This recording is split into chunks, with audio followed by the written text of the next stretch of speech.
बिस्मिल्लाहिर्रहमानिर्रहीम। अस्सलाम वालेकुम। Welcome to food and style. आज मैं आपके साथ खस्ता शामी कबाब की एक मज़ेदार रेसिपी शेयर कर रही हूँ। शामी कबाब बनाने के लिए मैंने हाफ़ केजी मटन का कीमा लिया है। 1 कप इसमें चने की दाल है जिसे भिगो लिया है 2 घंटे पहले। 10 से 12 इसमें साबुत लाल मिर्च है, 1 टीस्पून सॉल्ट है, 1 टेबलस्पून इसमें साबुत गरम मसाला है, 5 से 6 जवे लहसुन के और 1 इंच का टुकड़ा अदरक का।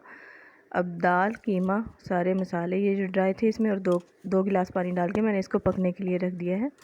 इतनी देर तक दरमियानी आंच पर पकाएंगे कि इसकी दाल गल जाएगी और कीमा जो है ये बिल्कुल हमारा मिक्सचर जो है ये ड्राई हो जाएगा।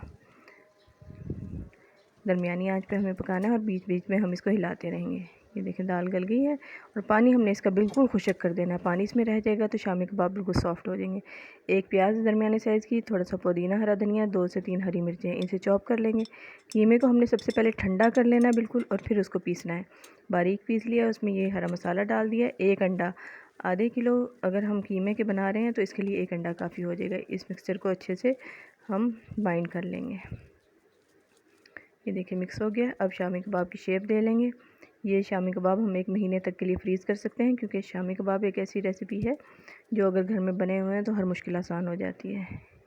शामी कबाब बना लिए हैं मैंने सारे और इनको मैं अब शैलो फ्राई कर लूँगी।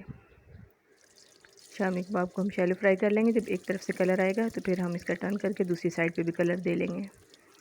ये देखें हमारे मज़ेदार शामी कबाब तैयार हो गए हैं। उम्मीद है कि रेसिपी आपको अच्छी लगी होगी। रेसिपी अच्छी लगी हो तो लाइक और शेयर ज़रूर करें और चैनल को सब्सक्राइब करना ना भूलिएगा। अल्लाह हाफ़िज़।